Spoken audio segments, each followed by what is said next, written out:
Hello everyone, good evening and welcome to the Sylvia Townsend Warner Society lecture. This is an event that happens every 2 years. It has a glorious afterlife in that the lecture will be published in the journal of the Society, which you can see there, and it will also eventually go online on YouTube as well. But there's nothing like a live event, so you're much better off here. And I do, as well as thanking you for coming along, congratulate you on finding the room, which with I was full of anxieties about the current state of UCL architecture. But anyway, the signs were brilliant. I'm glad to hear the signs were good. That brings me to a couple of thank yous, including to the sign makers. First of all, to the UCL Institute of Advanced Studies, the IAS, whose venue this is and who've been a generous host for this occasion for the last several runnings of it. The IAS is sadly for lots of us being wound up this year, which I suppose means UCL will only have backward studies rather than advanced ones from now on. But we expect and hope there'll be some kind of afterlife for a counterpart of it. But in the meantime, and in a sort of valedictory way, thank you very much to the IAS. And thank you also for the hosting to UCL Press, who've laid on the reception after this, and who also produced the very beautiful signs that got you all here in time. And I must also thank UCL Press, as they are the publishers of the Journal of the Warner Society. I should have said right at the start, for those who haven't met me, that I'm Peter Swab and I teach in the English department at UCL, and I also edit the journal. So I've worked quite closely with UCL Press and have much enjoyed the association. And the boast that I want to do now, more on behalf of the press than myself really, is that in the last 5 years since the press has been online open access, we've had 1/3 downloads, which is kind of amazing. Thank you. They're all more strangely, they apparently come from over 125 different nation states, which I think may be to do with the vagaries of VPNs in the modern world. But you know, even if you divide it by 5, it's not a mad number of nations to be taking an interest in Sylvia Townsend Warner. And we do have members in I think it's 4 continents now. My ambition is to have all 7 continents represented, though, you know, Antarctica is going to be a bit of a stretch. But anyway, so the Warner Society is in pretty good health, and thanks very much to UCL Press for that. And my final thank you tonight is to Jan Montefiore, who isn't here today because of ill health, but she's watching proceedings on Zoom, and she's been the chair of the Society for the last 9 years and done a really wonderful job in keeping things going. And literary societies, you know, they need to be renewed or else they wither a little on the bough. So I think we're in the budding and not the withering stage of things, and a lot of the thanks for that go to Jan. Jan's successor is here tonight in person, and that's Maud Ellman, who we're very delighted took over the chairing role earlier this summer. And Maud is going to be introducing our speaker next. So I will cede to Maud Ellman. Yeah, okay. Well, welcome to the 2025 Sylvia Townsend Warner Lecture. As Pete says, these lectures take place every 2 years, thanks to his own brilliant organizational skills.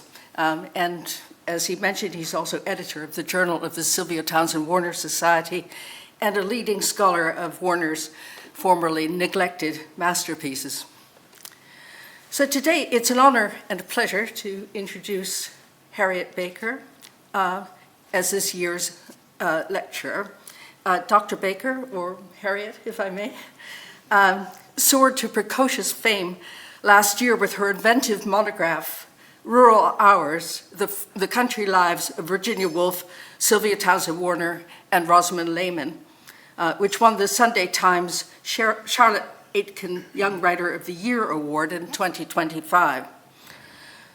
Group biographies, or to use a fancier word, prosopographies, are all the rage these days. But Harriet takes an oblique approach to her three mid-century novelists by examining their daily life in the countryside. Instead of focusing on major events, Harriet investigates the quieter interludes when these writers retreated from the metropolis to recoup their creative powers. Making ingenious use of archival material, much of it recalcitrant to conventional biography, Harriet pioneers a new form of life writing that captures the texture of everyday life. A gifted writer herself, she weaves a captivating spell that deepens our understanding of her protagonists by homing in on their domestic rhythms. When I read her book, I was amazed by how much Harriet could make out of a laundry list. This attention to workaday experience recalls Warner's own great novel, The Corner That Held Them, which is the chronicle of a 14th century Norfolk convent that dispenses with heroes and heroics to focus on the modus vivendi of a group of unremarkable nuns. Of course, Harriet's three writers are far from unremarkable, but each had their ordinary moments. And as Gertrude Stein insisted, the ordinary is so much more simply complicated and interesting than the extraordinary. Nothing could be more ordinary and extraordinary than Sylvia Townsend Warner's Old Teapot. So please join me in welcoming Harriet Baker for her talk on Sylvia Townsend Warner's Old Teapot, Archives, Objects, and Life Writing. Hello, can everyone hear me? I've been told to project, so if you can't, wave and I'll shout a bit louder. It's really an honour and a privilege to be here. Thank you, Pete, for inviting me and for your introduction, Maud.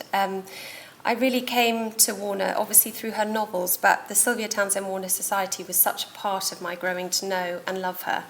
And I have such fond memories of lively discussions at UCL with Pete and Jan.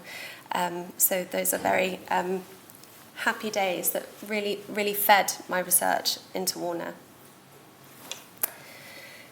In the spring of 1931, at her cottage in the Dorset village of East Chaldon, Sylvia Townsend Warner inventoried her possessions.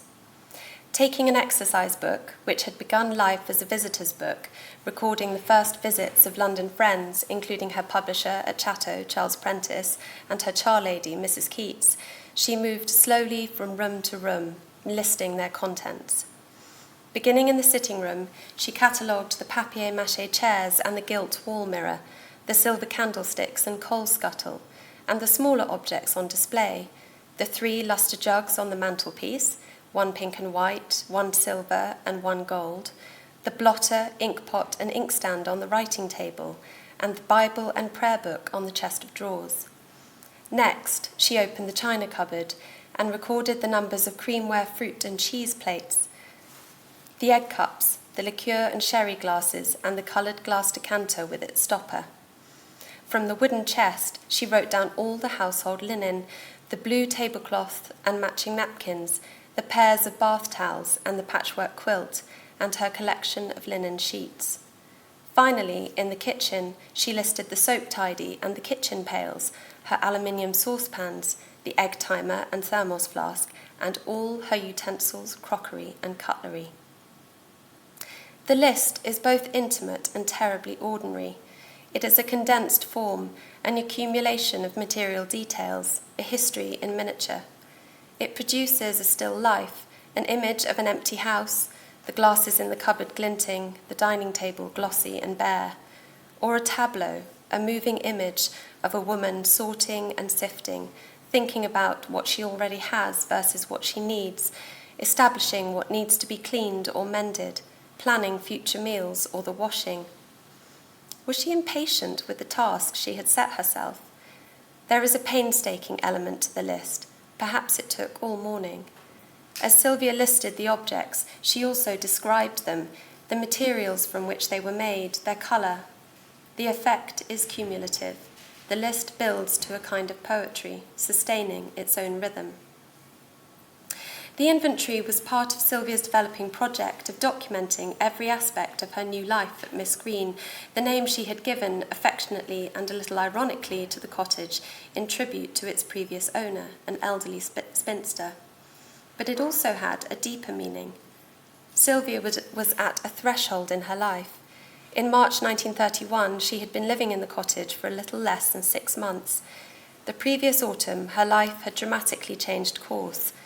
Leaving a flat in London, a flourishing career as a musicologist, and a long-term affair with an older married man, Sylvia had transplanted herself to rural Dorset in order to make a home with a woman and give herself entirely to writing. She and Valentine Ackland would live in East Chaldon, a small, out-of-the-way village roughly 9 miles south of Dorchester, for 3 years, from 1930 until 1933. Approaching her life entire, these are the years which fascinate me, though in a sense not much happened. Sylvia produced a few articles for left-wing magazines, but was between novels. She didn't publish much. But to my eyes, this period was one of her most creative and experimental. Quietly industrious, she was living passionately, and her experiments in love, politics, and different kinds of writing would bear fruit. Later, looking back on her Chaldon interval, Sylvia recalled an amplitude of days, richness of feeling.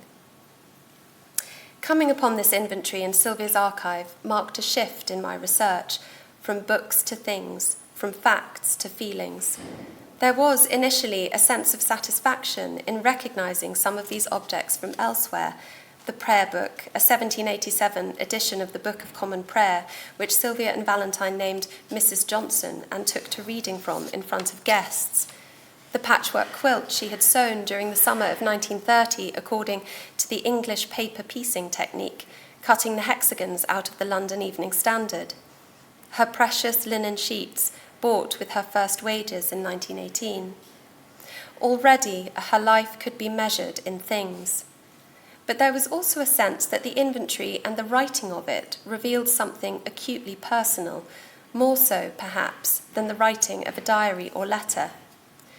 Absent is the sense of voice, the turn of phrase which distinguishes her correspondence or any intended reader. There is no personality here.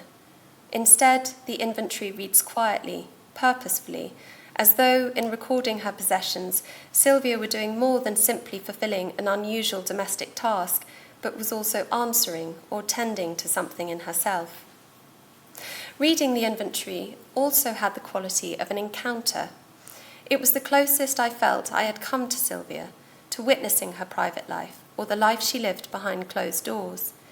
As I turned the pages of the exercise book, the inventory covers 9 pages before shifting into lists of plants and notes on the garden at Miss Green, I had both the curious feeling of being in her house without her in it, rummaging through her cupboards, opening her drawers, but also a sense of witnessing her doing it, as if I could see the scene unfolding in real time and was keeping pace, following her as she moved from room to room. A biographer's feeling of encounter with her subject may well be imagined, but it is not uncommon. It might even be necessary. During the research for her biography of T.H. White, which she began in the mid-1960s, the book being published in 1967, Sylvia visited the writer's house on Alderney and lingered in his bookroom at the top. Though she had been on White's trail for some time, reading his diaries, interviewing his friends and acquaintances, she had not picked him up. In her diary, she described how White's library had felt intensely haunted. Sitting amongst his things, she had sensed his angry, suspicious, furtive stare directed at my back. Later, in an interview, she reflected on this uncanny experience, the extraordinary impression that White's ghost was watching me, trying to make up his mind whether he wanted me to write the book or not. It seemed Sylvia needed this curious sense of contact, as she called it. Only then did she feel able to write White's life. Sifting through her papers in Dorchester, my own biography of Sylvia's years at Miss Green was unwritten. I was researching, finding a way towards my subject, in much the same way as Warner had felt out White's ghost. I realised, too, that I was seeking a kind of permission. As a literary biographer, how and to what extent could I use this list? I sensed its usefulness, of course. Room by room, Sylvia had sketched out the house in which she had lived. The inventory is particularly useful given the fate of Miss Green's cottage. In 1944, it was bombed by a German plane aiming for the military base at Lulworth, and so the house no longer exists. But could it provide more than incidental source material for the writing of her life? It posed myriad questions. What kind of person inventories their possessions or writes this kind of list, and why? And what might the objects themselves reveal? What stories might they tell? The candlesticks and coal scuttle, the lustre jugs and kitchen pails had sparked my imagination, revealing something of the grain and texture of Sylvia's life. Each list, each cumulative description of a room was imbued with something altogether more atmospheric. I wished to sustain this tension between the facts and something intuited or felt. I decided to take Sylvia at her word. As she wrote to her friend Alice Gregory in 1953, an old teapot, used daily, can tell me more of my past than anything I recorded of it. I would hold to my own curious sense of contact and try to answer these questions. A methodology was presenting itself.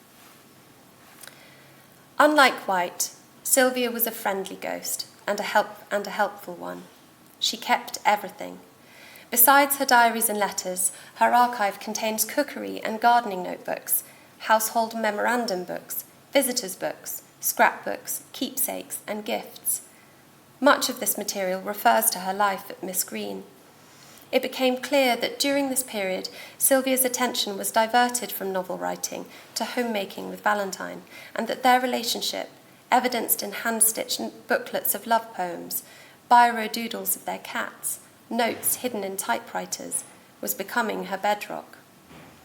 The accumulation of these materials might have been a form of hoarding, but it was also an attempt to keep a written record of her daily life, which, I realised, could be glimpsed through a shopping list just as well as a diary or letter. Every scrap was important, a piece of her private history. And the archive is strewn with objects. Sylvia and Valentine's earliest letters, the first of an almost daily exchange over a period of 40 years, detail the doing up of Miss Green. The cottage, a plain workers' dwelling bought in June 1930 for the sum of £90 against the surveyor's advice, was to benefit from Sylvia's installation of modest creaturely comforts, an indoor tap, a new hearth, woodwork painted pink. She refrained from installing electricity or running water, however. With all the zest and non-conforming energy of Lolly Willows, whose adventures she had published 4 years earlier, Sylvia embraced the labour and discomforts of rural life, and she embraced her emerging aesthetic. Brick, timber, and pink paint, she wrote to Valentine. A queer mixture, but I think it should look well enough. From London, she took pleasure in shopping for the cottage. She had a taste for old and unusual things, for second-hand furniture and objects recalling no specific historical period, but which, arranged together, achieved playful juxtaposition. For the sitting room, she bought a very romantic and rococo gilt mirror with sconces to hang near the doorway, its elaborate design striking a note of unexpected refinement against the cottage walls. No woman who bought that mirror for a cottage could conceivably be thought efficient, she wrote to Valentine. It is completely inappropriate and will effectively destroy any cottage feeling, which is what I desire. In refusing to fill Miss Green with objects that matched their rustic setting, Sylvia was rejecting old-world cottage quaintness for a more subversive aesthetic, one that was charismatic and a little irreverent, and reflected her own sensibility. She liked the mirror, partly to give more light, partly to gall our visitors, she wrote to Valentine, and so she bought things to go alongside it, a rosewood card table, large enough to feed two and shutting up to half its span when not in use, a Chippendale washstand, and a cross-stitched picture of a horse. From her mother's house, Sylvia had her eye on several things, including a long, narrow table wearing slender brass boots, which would be fine to write poetry on, she wrote, a kitchen cupboard fashioned from an old bar counter, a standing mirror, and a small grandfather's clock. This place is overflowing with oddments in the way of furniture and crockery, she told Valentine, so quite a lot could come from here and never be missed. The cottage was filling up nicely, and she was pleased. Now, except for the kitchen, I have got practically all the furniture, and all of it is rather comely. Queer and comely. At Miss Green, building a home with a woman rather than a husband, Sylvia was playfully parodying heterosexual domestic life. But she was also creating an environment which reflected her character. It was rustic but refined, coupling Chippendale with cross-stitch, Regency furniture with patchwork quilts. Her domestic aesthetic replicated the bric-a-brac atmosphere of her books, but it was also a statement of purpose, a style for living. Later, she remembered conversing, not talking, with Valentine during their first days at Miss Green, for the formality of conversing matched the tall candlesticks, her Regency coffee spoons, my eggshell porcelain coffee cups, white outside, lined with sugar almond pink. With these and the mirror, we declared against the grated carrot, folk pottery way of life. As their plans for the cottage knitted together, the letters between the two women became homely and flirtatious. When Valentine wrote to describe a satinwood bureau from the Ackland family's home in Norfolk, Sylvia approved it for the smaller of the two bedrooms. I should like to think you had something from Winterton, she told her, just in case you wanted kind company one night when the fog blows in from the sea. A few weeks before she went down to Dorset with her things, Sylvia gave Valentine a snuff box, a much-needed talisman, Valentine wrote to thank her, and the first of many gifts. In return, Valentine sent her a tea cloth embroidered with sea creatures, which Sylvia added to her packing list. These were domestic tokens and acknowledgements of the home they were building, but they were also indications of an increasing tenderness, the nudging of friendship into affection. A culture of gift-giving was asserting itself. Throughout their relationship, the two women communicated through giving and receiving, a process of perpetual and loving exchange. A ring, a rosebud, and 2 snail shells to mark Sylvia's departure from Chaldon to London. The bedroom filled with flowers upon her return. An enamel box, a hand-knitted scarf for Valentine's Day. A necklace shaped like a snake to mark the anniversary of Sylvia's first seeing Miss Green.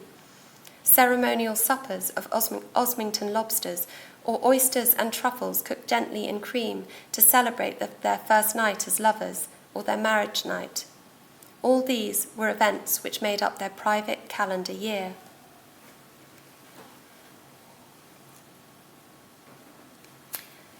With its cold tap and oil stove, the kitchen at Miss Green was transformed into a paradise of dainty devices. It was here that Sylvia could express herself, preparing modestly lavish meals for Valentine, but also developing cooking and gardening as outlets for her creativity. And it is here I can see her most clearly, industrious, humming softly to herself, with dirt from the garden beneath her nails. Settling into life at Miss Green, Sylvia's housewifery became a means of showing devotion, a way of caring for both Valentine and the cottage, but it was also a way for her to set out her thinking. At a moment when many women of her generation were moving away from domesticity and into the world of formalized work, Sylvia appeared to be reclaiming drudge work as a facet of her political life, and one which would liberate her writing too. In her journalism, including a series of brisk, authoritative articles for the Countryman, offering advice on cooking and housekeeping as if she were a country Mrs. Beeton, her domestic life was beginning to express a broadening ideology in which everyday tasks were becoming increasingly political gestures. Cooking, gardening, collecting water, washing, disposing of household rubbish, all became subjects for essays and articles, edging her towards the wider issues of education, labour and community, and towards party politics as the decade progressed. But in 1931, Sylvia's emerging ideology was carried out behind closed doors. It was small-scale, private, granular, and lived. Together with Valentine, she was beginning to inhabit a world in which her ideas could be written into everything she did, in which even the smallest daily experiments and interventions seemed worthwhile. "I love anything to do with cooking," Sylvia told the journalist Louise Morgan in 1930 during an interview for Everyman magazine. "I'm considered to be quite a successful cook."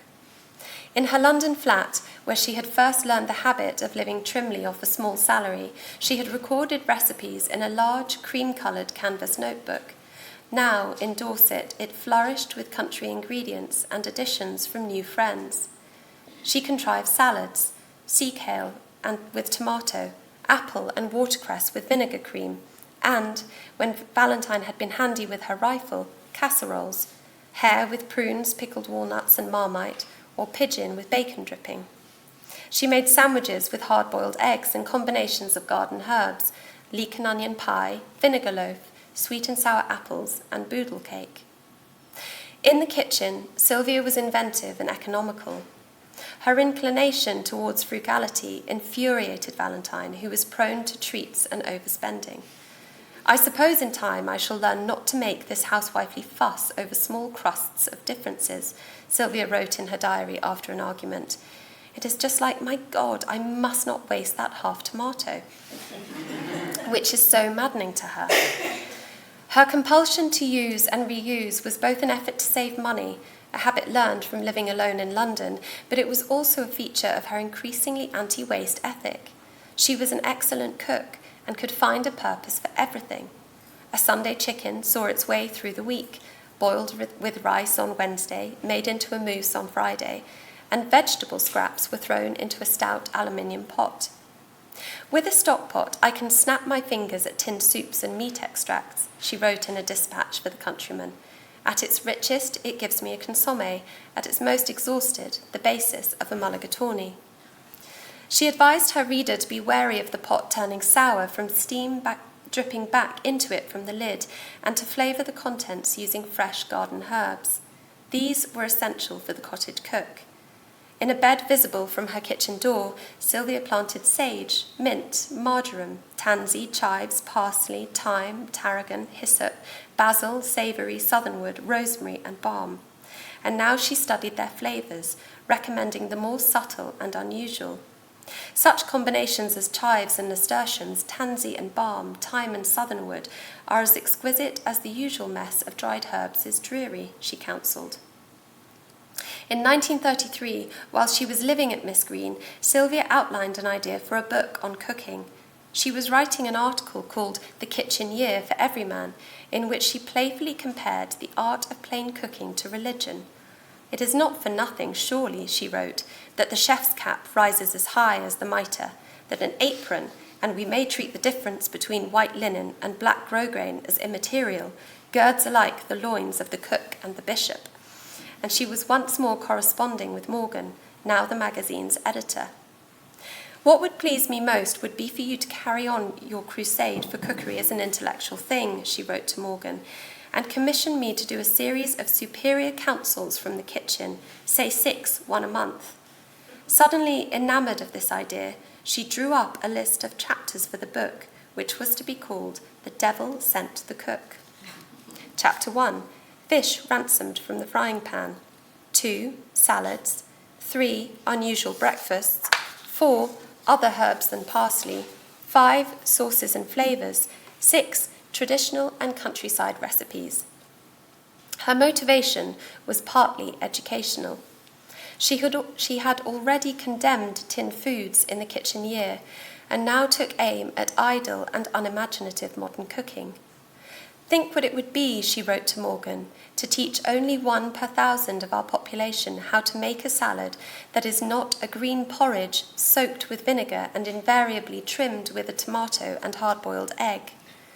But though the book was to be instructive, it would also offer a vision of rural cooking. It would be a celebration of food's pleasures and possibilities, and of the home cook in starched white linens, a bishop in her own kitchen, as creator and artist. In a handwritten note, Sylvia assured Morgan that each article will begin with general principles, essential don'ts, usually done, and go on to original recipes, except the last, she added ironically, and they, I promise, shall be authentic and unheard of. The authentic here is knowing. She was wary of rural caricatures. In Folk Cookery, a short story published in The New Yorker in 1936, Sylvia satirized a village ladies' committee dispatched into the community to gather recipes for a book on Old English cookery. Returning from the cottages with handed-down recipes for partridge and port wine stew, buttery turnips, and quinces baked with double Gloucester and nutmeg, the committee is ruffled by the villagers' culinary sophistication and rules in favour of the humbler bramble-tip cordial, cowslip pie, and candied hemlock. But though the story reveals Sylvia's contempt for the sentimentalising of rural domestic life, she wasn't immune to the charms of folksy wisdom. Her own cookery book included what she would later describe as homely truths, such concoctions as stewed turnip for a tickly cough, or bergamot oil to prevent mildew from ruining books. The book on cooking was never written. Within months, Everyman had closed, and Sylvia was writing to Morgan to express sympathy for its demise. Yet she continued to formulate her ideas about domestic work, steadfast in her belief in the dignity of the kind of housework spurned by her peers on account of its association with women and the working class. In her writing, domesticity as a subject was becoming grounds for both playfulness, as in her essays on cookery, as well as more serious political or educational intent. And whatever principles Sylvia espoused in her journalism, she made sure to integrate into her own life accordingly. At the cottage, she was disdainful of middle-class luxuries which might soften the realities of rural living. When Llewellyn Powys had a bathroom put in, at the behest of his wife Alice, Sylvia raged upstairs to her bedroom and spurned the bathtub, as she recorded in her diary, before returning to the sitting room in her French coat and hat, which was more culture and civilization than he cared for. Once a week, she and Valentine bathed in a copper in the kitchen, which they filled from the water butt and heated over the fire. Traditionally used for boiling laundry or steaming plum puddings, the copper just about fitted their slender forms. Sylvia was taught how to use it by Mrs. Keats. The process required patience and slow, graceful movements in order to prevent water from sloshing onto the floor. In Bathrooms Remembered, an essay written many years later, Sylvia described the gush of steam on lifting the lid, testing the water's temperature with an elbow, and throwing in the soap. Then, she wrote, moving discreetly, you sit down, your toes drawn in, your knees drawn up, your arms embracing your shins, in the posture of ancient British pit burials. And if you have estimated your displacement rightly, she concluded, the suds and steam will do the rest. Sylvia's attitude to domestic labour and comfort might have appeared to move against the times, yet she was enthusiastic about housework, preferring labour-intensive tasks which demanded attention over time. She liked the copper's ingenuity, its multiplicity of use, but also its connection to the past, a vanishing world of kitchens below stairs overseen by women like Mrs. Keats. Like the other things in Sylvia's kitchen, the enamel jugs, the tin milk pail, the earthenware dishes, the aluminium stock pot, the copper was made of unpretentious materials and built to last.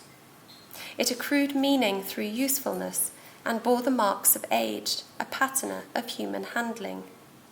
Sylvia treasured the objects she used every day, which were becoming essential components of her rural education. Over time, they grew in association, their histories merging with her own.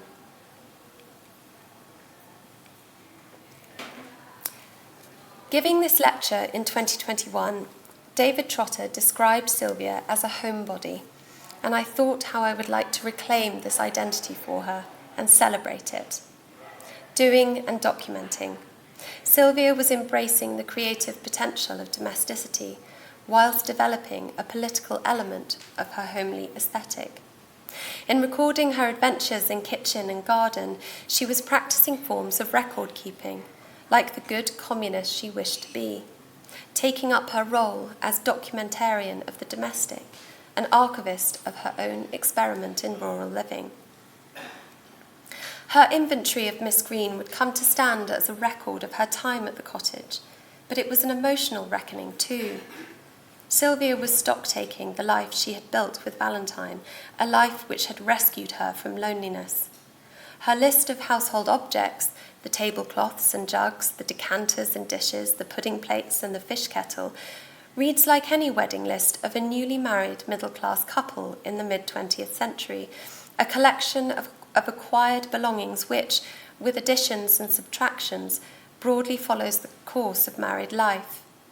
Sylvia was like any young wife, imbuing material things with expectation and hope.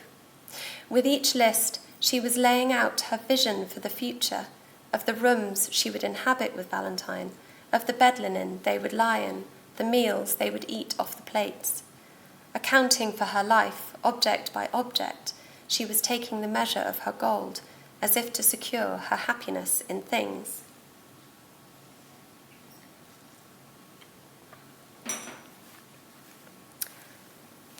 Stock-taking for Sylvia would become habitual. In the years to come, she would write packing lists for house moves, lists of Christmas presents, plants for the garden and household repairs.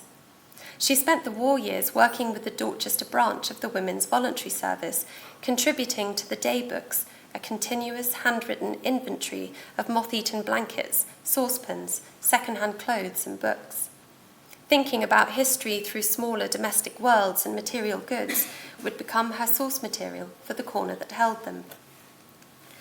But like all lists, Sylvia's inventory contains omissions. Is there perhaps something dispiriting about the fact of a writer listing her possessions? The Sylvia that arose for me out of the Miss Green years was a passionate woman, but also a melancholy one, guarding her private insecurities and fears. Her London years, in which she had lacked partnership, grieved the death of her father, and lived frugally, had left their mark. And during the course of her long relationship with Valentine, there would be periods of chaos and grief, of household disruption, which would make a mockery of their domestic life. Her inventory was a defence against unhappiness, an attempt to contain uncertainty within neat lines. The couple's greatest crisis occurred during the summer of 1949, with the revival of Valentine's affair with a young American woman, Elizabeth Wade White. They had been here before. The affair had been broken off before the war, but resumed when Elizabeth, against Valentine's wishes, travelled to England. Over the years, Sylvia had tolerated Valentine's infatuations. There had been lovers and friends, but this was different. Valentine's attachment to Elizabeth was wild and deep. At first, Valentine had suggested Sylvia sleep in the spare bedroom and live as her companion, but the prospect was unbearable, and in an attempt to understand and accommodate Valentine's feelings, Sylvia agreed to a month's trial separation. Elizabeth was to stay at their house in Frome Church, while she moved into a hotel on the outskirts of Yeovil. She dreaded their separation. In her diary, she wrote of herself dissolving and disappearing. I cannot begin to imagine myself alone. The moment I think of that, I go out like a candle. As the weeks drew on, she prepared the house for Elizabeth's visit. She was anxious about Elizabeth's presence, her foot trailing on the stairs, her glance dawdling over our possessions, as if the home she shared with Valentine, filled with the things bearing the marks of their intimacy, would be suddenly exposed. I feel a curious defencelessness, she wrote, when I think that while V is at work, she will be alone here, with house and garden to herself. Carefully, she put away the life they had built together. She hid her possessions, including her books and the everyday china, and cleaned herself from the rooms. Her study was tidied over and made over for Valentine, so that Elizabeth, in Valentine's study, might have a place to work. Sylvia wished to remove all traces of herself. In a final effort, she unpicked her initials from the household linen, once so lovingly embroidered, and placed the towels and pillowcases back amongst their anonymous fellows. Then, standing in the doorway to her bedroom with Thomas the cat in her arms, she saw the room as it would be when she had gone, strange, hollowed out, a scattering of objects she had once recognised as her own. Following Valentine's death in 1969, objects became portals. Time became discontinuous, shifting, and Sylvia inhabited the past as much as the present. Reading their letters, she was swept back to the early years of their relationship. Letters were tripwires, a dangerous, delicious path through grief. Children emerged from the pages almost claustrophobically, like listening with instant recognition to a strain of music. One preserves a time so completely intact, she had written in 1960 while translating Proust, that one feels like an airtight jar when it comes out again. And yet to be back there was comforting, to relive their happiness. The past was, she wrote in her diary, an amazing, euphoric reality, and this is immortality. It was, it is. Sylvia could feel Valentine's presence, not remembered, not evoked, not a sense of presence, actual. Objects could be taken as signs. She went through the pockets of Valentine's clothes, finding pencils, interesting pebbles, elegant small combs. She rearranged Valentine's room, guiltily ransacked after death, to look inhabited, and tidied the drawers containing her calf leather gloves and spectacle cases. She leafed through Valentine's shirts, the scarlet and green silk, the grey brocade, the cobalt blue canvas. A belief in Valentine's persisting presence went against the grain of Sylvia's materialist principles, and yet she continued to intuit her impressive height in doorways, to feel her on the stairs. Her love is everywhere, she wrote. It was consolation, a strategy. This is the practice of the presence of Valentine. Sylvia remembered with her hands. As she grew older, she continued to cook. The later recipes in her cookery book attributed to Elizabeth David and friends including Trekkie Parsons, and to sew. She made dolls of Puss in Boots and Dick Whittington's cat, and 2 beautifully detailed dolls for a friend. Sewing had been a mainstay of Sylvia's life, another of her extraordinary creative skills. It was one of her womanly qualities, as she remarked ironically in her diary. Nice calculation, neat stitches, industry. Her life might be measured in needlework, whimsical, practical, or intended as gifts. The patchwork quilt she made in the midsummer heat of 1930, which adorned her bed at Miss Green. A tuxedo jacket, lovingly stitched from silk, velveteen, corduroy, and taffeta patches, a coat of many colours to gild Valentine's slender form. The roller towels, embroidered with her initials, part of the married couple's household linen, unpicked and put away silently, muffled, in anticipation of Elizabeth's visit. The linen sheets, bought with her first wages in 1918, laid on the bed at Miss Green, darned and mended in 1957, credo in lineam was part of my Protestant upbringing, she wrote, and later put on Valentine's deathbed. Needlework, like a diary, is continuous, making sense of itself, moving over breaks and patches. And like a diary, it can document a life.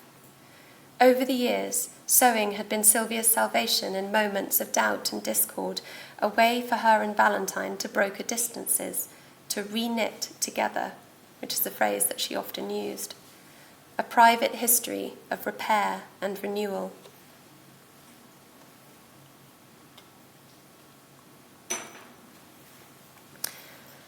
When do objects become relics? Perhaps when they have outlived their cherishers, as Sylvia put it, after having seen so many dearest objects at the Pitt Rivers Museum in Farnham, Dorset, with Valentine in 1949. Picture 2 biographers in a room in a house in Oxford, peering excitedly at a small collection of objects that once belonged to a writer. Claire Harmon was kind enough to show me her small collection of Sylvia's belongings, what she called her clobber, and I was tempted to call this lecture Sylvia's clobber. Among them was Mrs. Johnson, the prayer book, inside of which is inserted a small card on which Sylvia recorded the most significant date in her relationship with Ackland, the 12th of October 1930. A small map measurer from Valentine's antique shop, which still works and clicks pleasingly along, and put me in mind of Sylvia's description of Valentine's lovely gait, her footsteps exactly aligned on a narrow track, regular as machine stitching, and Sylvia's straw gardening hat. Finally, Claire showed me a dress sewn by Sylvia from a piece of paisley cloth and assembled niftily without a pattern. The stitches are delicate, neat, and incredibly strong. Do something you wouldn't normally do, which will tax your wits without involving your heart, Sylvia had urged Alice as they were growing old. I would often have been lost without such little tricks. In her later life, Sylvia was emotionally cunning, still had bursts of creativity. The dress has survived to tell its story of a life lived passionately, with joy, resilience, and ingenuity. Thank you.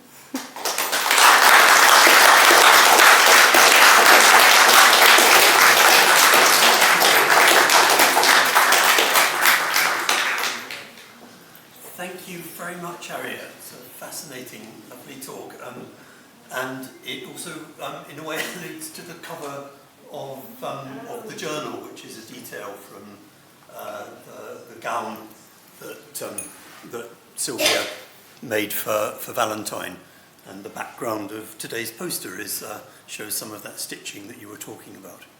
Anyway, I've been urged toward the microphone so that things can be heard. But would you be able to answer some questions or hear some thoughts people have had?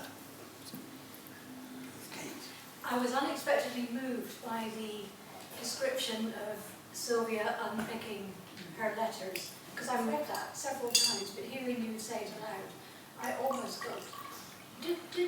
Was there any of her own sewing equipment in the archive, like needles and thread? Nothing at all? That's a really good question. No, there was nothing like that, but it's amazing that objects have survived. I mean, some objects have been lost. Her dolls, which were in the States, were lost by flooding when they were being stored in someone's basement. But so many things have survived. The tuxedo jacket, which is in Dorchester Museum, is absolutely wonderful. But it would be lovely to see her workbox with things in it, definitely. I like that you're knitting during this talk. It's very appropriate. The Tom Daly of the Society.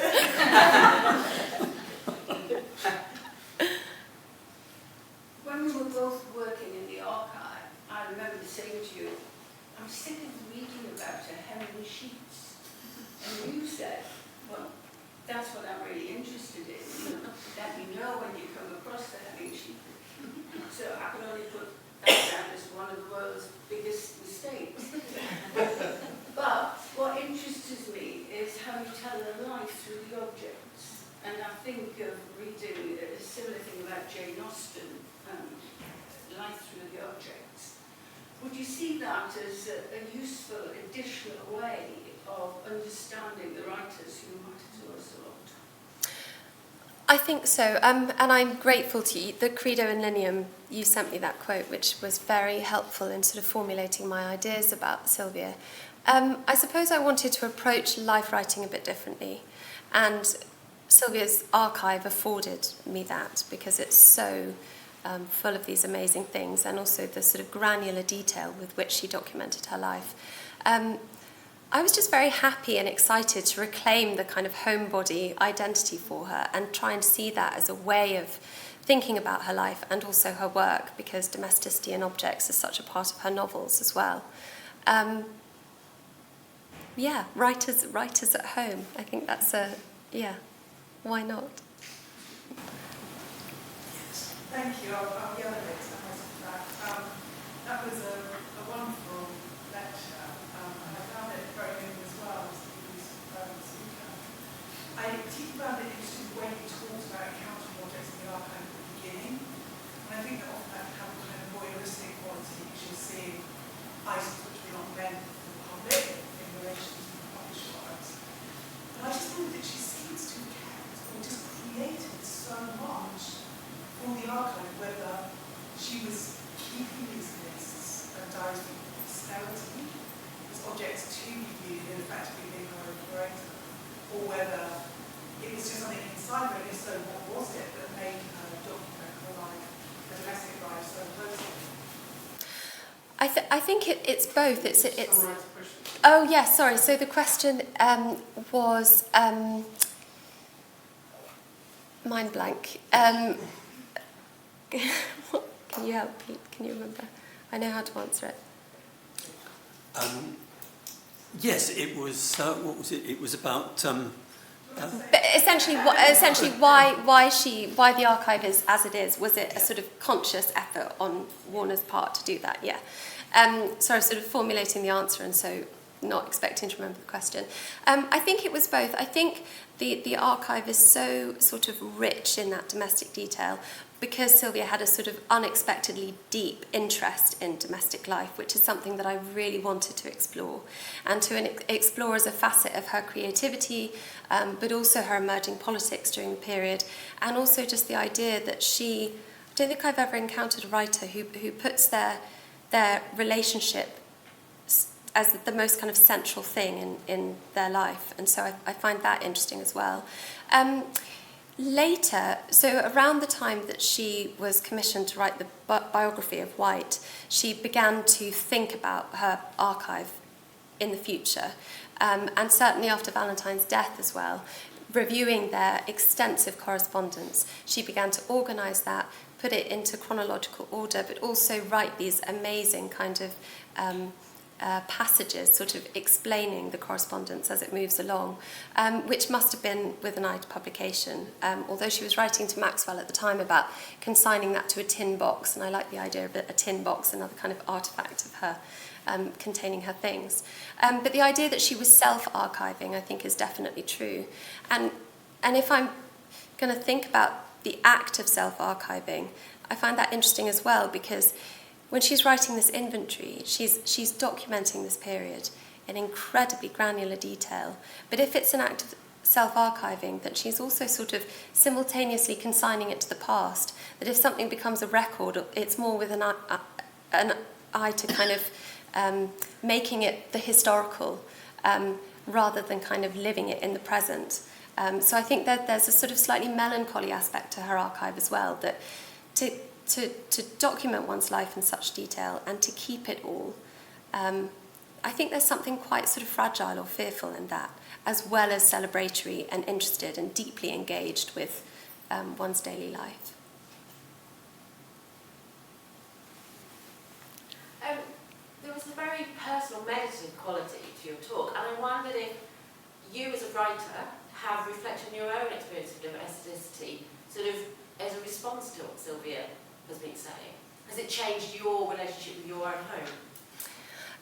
Yeah, I think somebody has asked me this before, and I think that the sort of simplest, shortest answer is that it sort of made me very comfortable to accept that I'm also a homebody, and that's fine.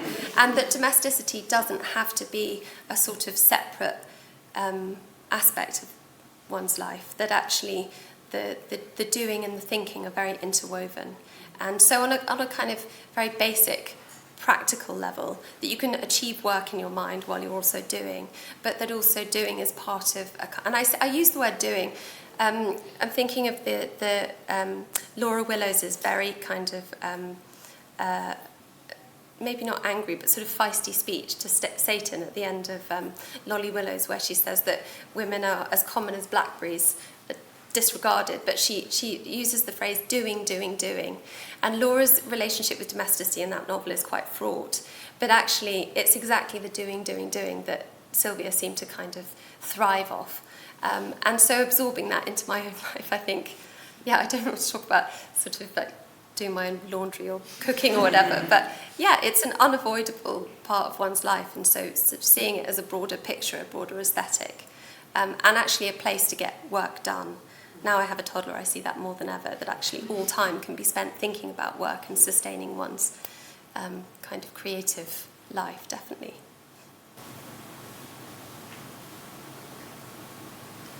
I think my question, I think, relates to the previous one.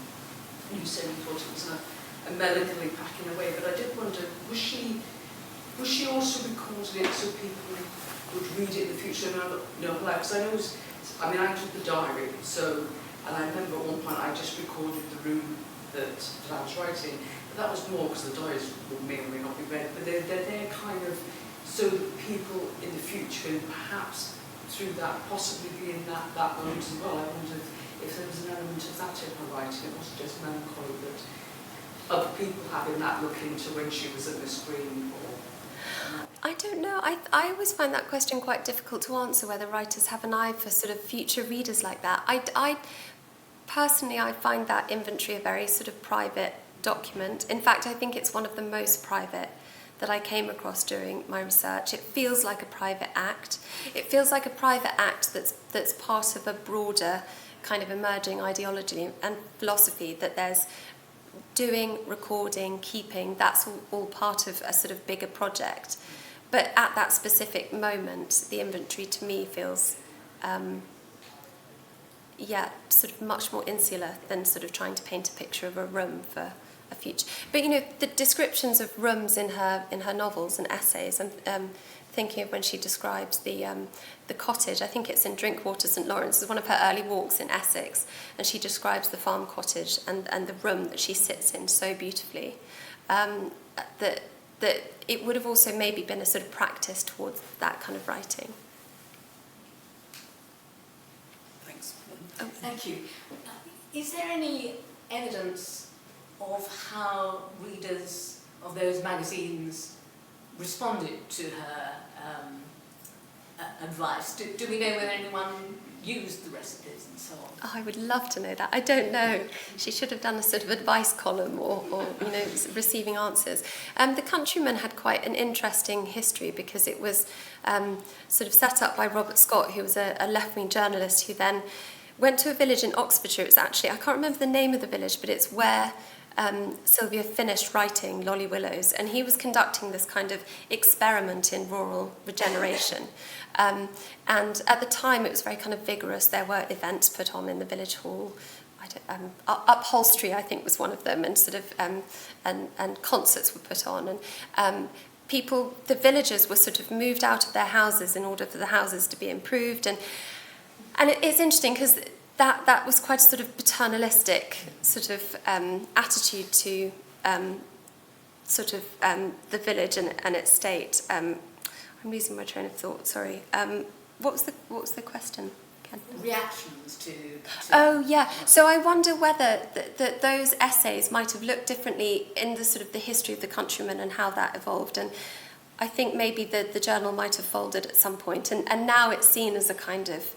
I think Sylvia was very sort of anti the idea that she was a bourgeois intellectual going to the country and buying a cottage and doing it up and making it look pretty. She didn't want to sentimentalise rural life, and actually that was one of her biggest justifications for buying Miss Green's cottage, that nobody wanted it in a recent sale, and that it was ugly. It was very important that it was ugly.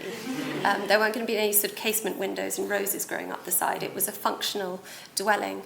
And so I think her attitude was probably, even though she talks about meeting Robertson Scott and they were stirring the same cauldron with their ideas, but actually I wonder whether hers was sort of a bit more sincere or would have separated from his at some point. Jim? Is there a male equivalent to this kind of collecting or inventory of objects? I don't know, although I do know that somebody is writing about Ford Maddox Ford in his house. He lived in a cottage in the country and did a huge amount of record keeping and writing about that. Also Orwell did as well. He listed his roses and kept his roses, and some of those still exist, I think, in a garden somewhere. So I'm not entirely sure, but I'm sure there are. Do you think it reads like a particularly kind of feminine? I wonder whether men collect in a different way, collect more consciously. I mean, collect libraries and archives and cabinets and curiosities and whatever there might be, but then make collections in a way that this is not, that this is just the circumstances and what domestic life is like for men, and domesticity, you're claiming is, you know, a female occupation or whatever you want. Yeah. Beverley Nichols wrote a lot about the contents of his homes and how he put them together as well as his gardens. So in one sense that is a male archivist and annotator and list maker of the things he's bought and acquired. Beverley Nichols, if people didn't hear that, we should turn to him, and that's good, thank you. I was going to say, I haven't read your book, but you said you feel like a fascination with the time they spent in Miss Green, and the way that her objects that you list kind of give you this insight into her life.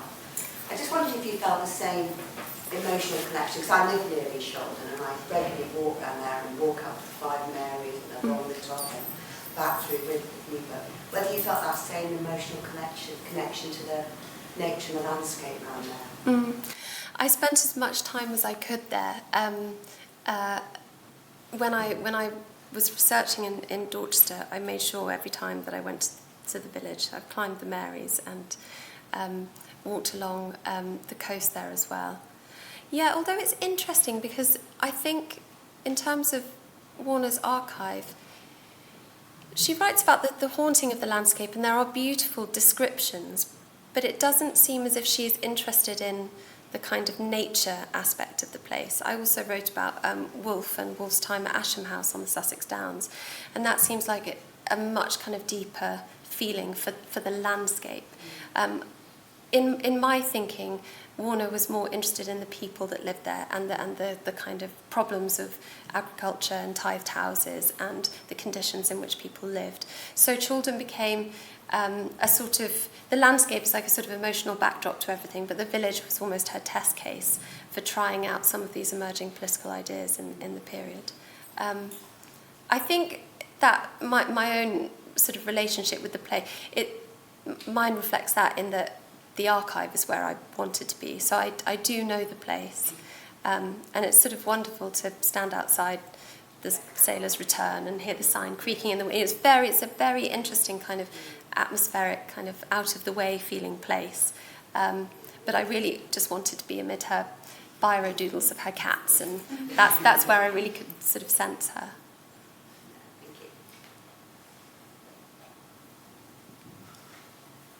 Okay, well, look, I think that mass of questions, attests to the enthusiasm with which people have received your talk. Yeah, and my how much adrenaline goes down it. straight after I stop talking, so I'm sorry if I wasn't very good at the question. Well, we'll boost your adrenaline with a drink or two.